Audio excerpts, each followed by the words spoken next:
Il ne le fait pas parce que je ne le puis pas. Cela va tout seul, un enfant le verrait et vous ne le voyez pas. Songez que c'est sur vous qu'il fait tomber le choix qu'il doit faire d'une épouse entre ses sujets. M'a-t-il demandé mon avis? Point du tout. Il m'aime, craque, il m'enlève. Sans me demander si je le trouverais bon. Il ne vous enlève que pour vous donner la main. Et que veut-il que je fasse de cette main si je n'ai pas envie d'avancer la mienne pour la prendre? Force-t-on les gens à recevoir les présents malgré eux?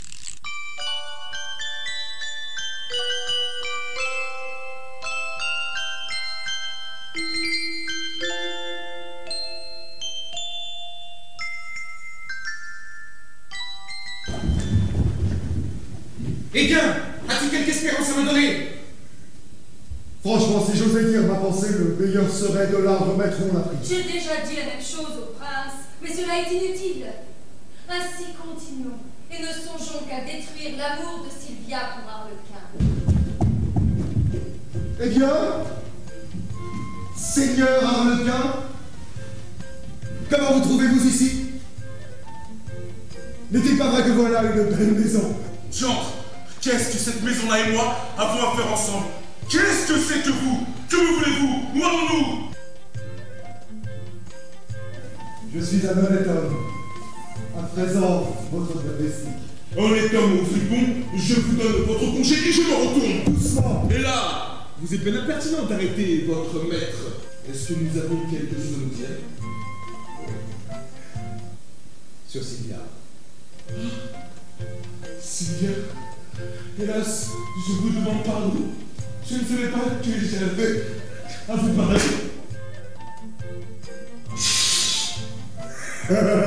De la façon dont ce drôle-là prélude, il ne nous promet rien de bon. Oh, Salzette, tu es grande et bien faite. C'est le sentiment de bien des gens. Tu aimes à plaire. C'est mon faible. Saurais-tu, avec une adresse naïve et modeste, respirer un tendre penchant avec?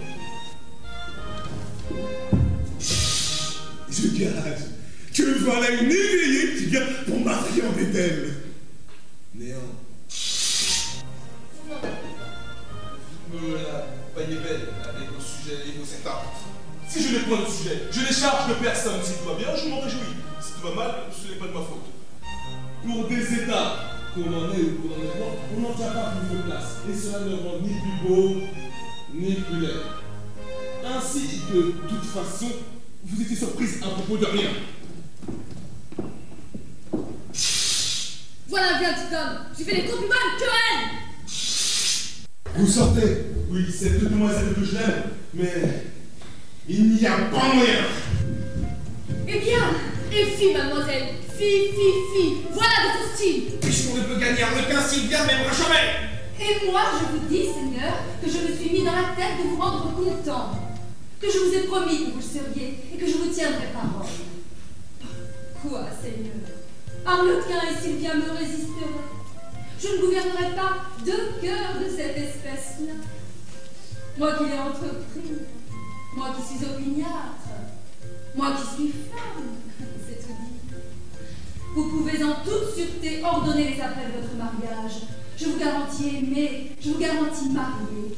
Sylvia va vous donner sa main, ensuite son cœur. Je l'entends d'ici vous dire, je vous aime. Je vois vos noces, elles se font.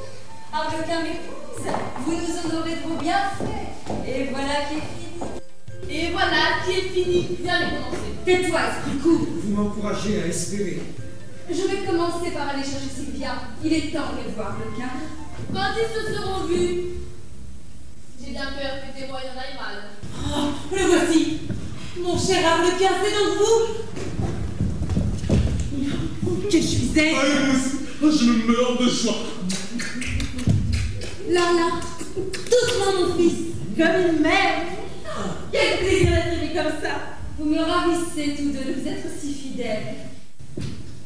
Et je crois bien que c'est cet officier dont je vous ai parlé. C'est lui-même. Voyez la belle physionomie d'homme. Comment, monsieur, vous voilà? Vous saviez donc bien que j'étais ici?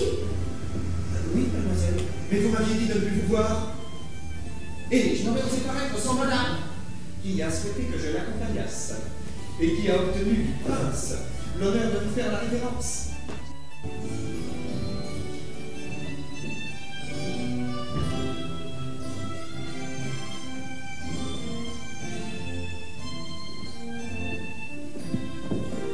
Ne faites point tant de révérence, madame, cela m'exemptera de vous en faire.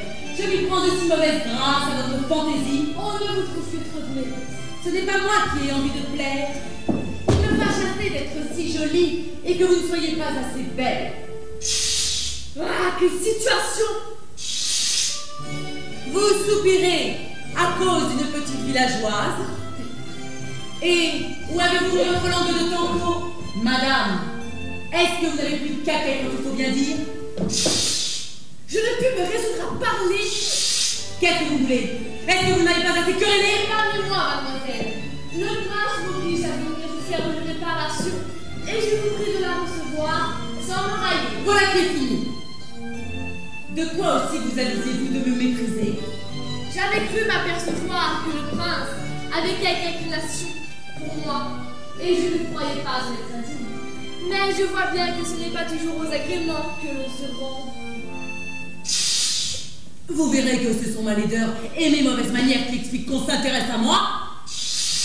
Comme c'est jalouse dans l'esprit tourné. Eh bien oui, je suis jalouse. Cependant, puisque vous n'aimez pas le prince, aidez-moi à le remettre à la disposition que j'ai cru qu'il était pour moi.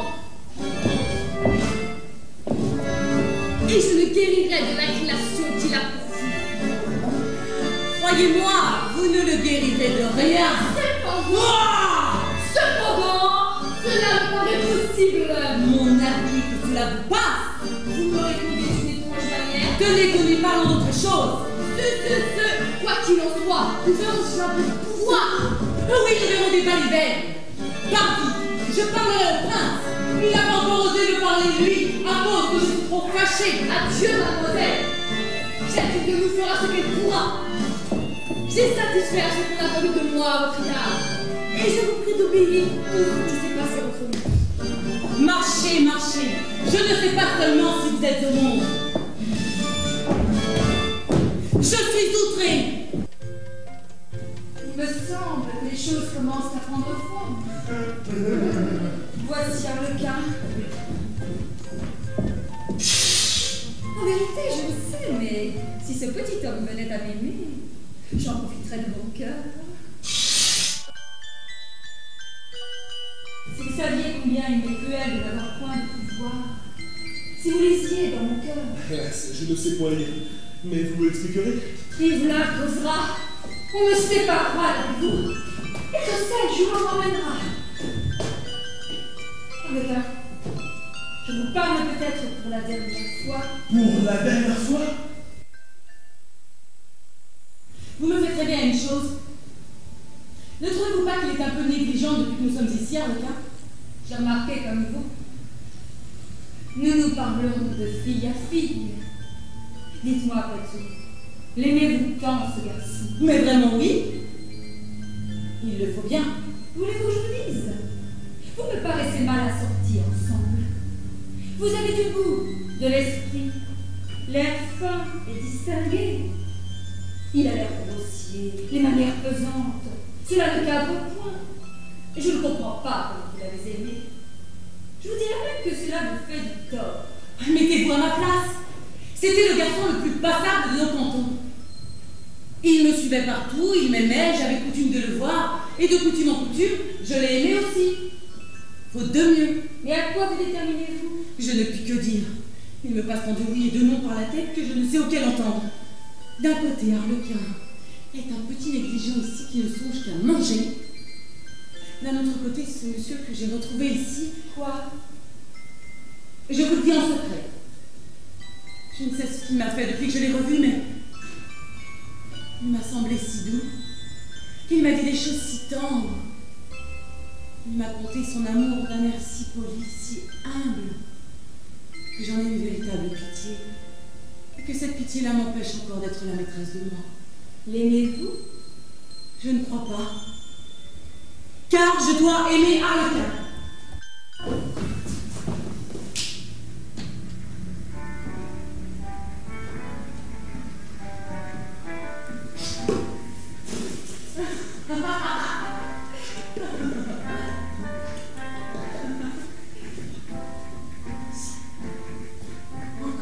c'était vous qui fût le prince, Et quand je le saurai, cela serait différent. Parce que je dirais à Arlequin que vous prétendriez être le maître. Cela serait mon excuse. Arlequin ne saurait pas que je vous prendrais par amour. il est aimable. Il est temps de lui dire qui je suis. Mais non, après tout, il vaut mieux que vous ne soyez pas le maître, cela me tenterait trop.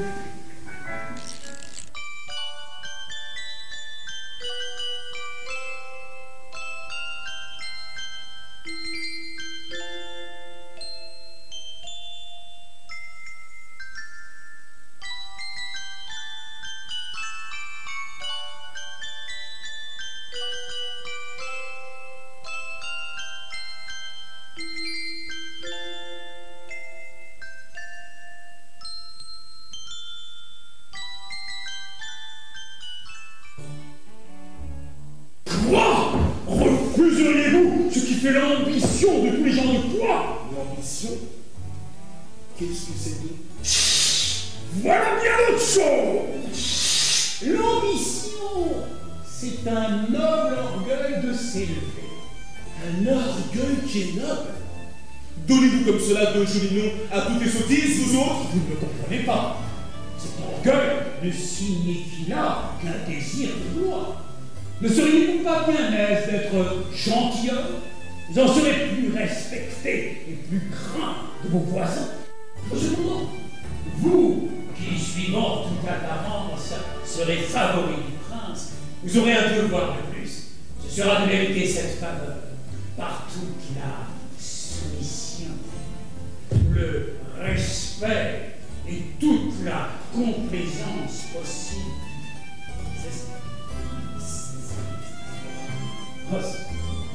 Enfin, c'est un honneur. Aimez-le plus que la vie et vous serez dans l'ordre.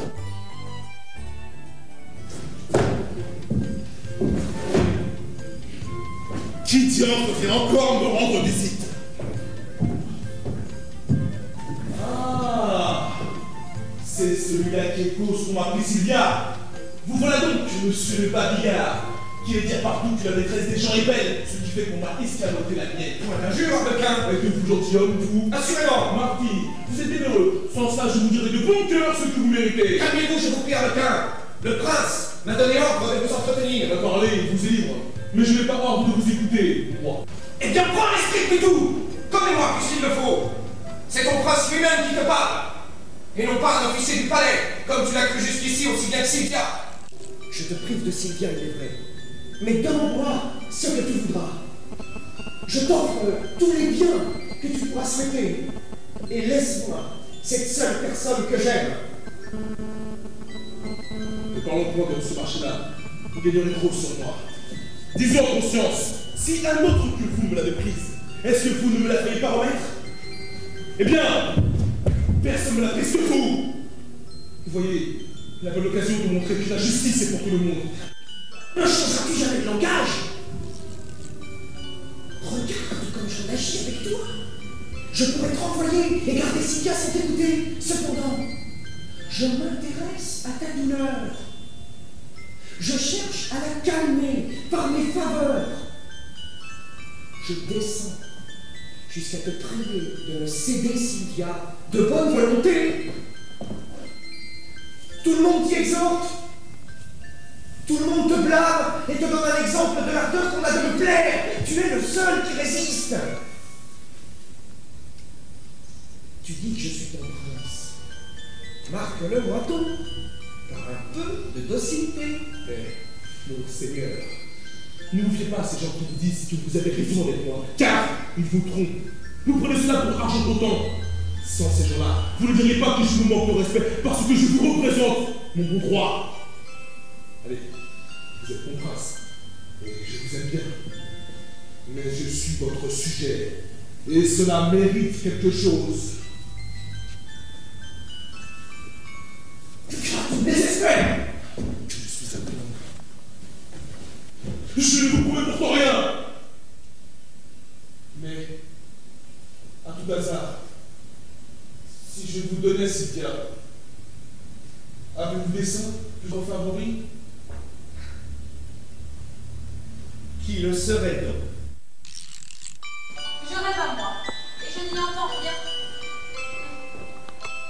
J'aimais Arlequin, n'est-ce pas? Il me le semble. Eh bien, je crois que je n'aime plus.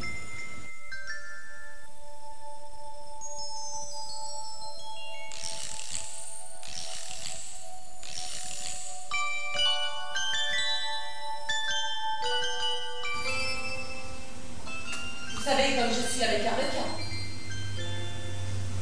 À présent, prenez que j'ai envie de vous aimer. Si je contentais mon envie, ferais-je bien? Ferais-je mal? Est-ce que vous êtes le prince? Oui, Sylvia. Notre union est donc assurée. J'ai tout entendu, Sylvia. Eh bien, Arlequin, je n'aurai donc pas la peine de vous le dire. Consolez-vous quand vous pourrez vous-même. Qu'est-ce que vous me diriez? Que je vous quitte? Est-ce que je répondrai que je sais bien? Prenez que vous l'avez dit, prenez que j'ai répondu. Laissez-moi après, voilà qui sera fini.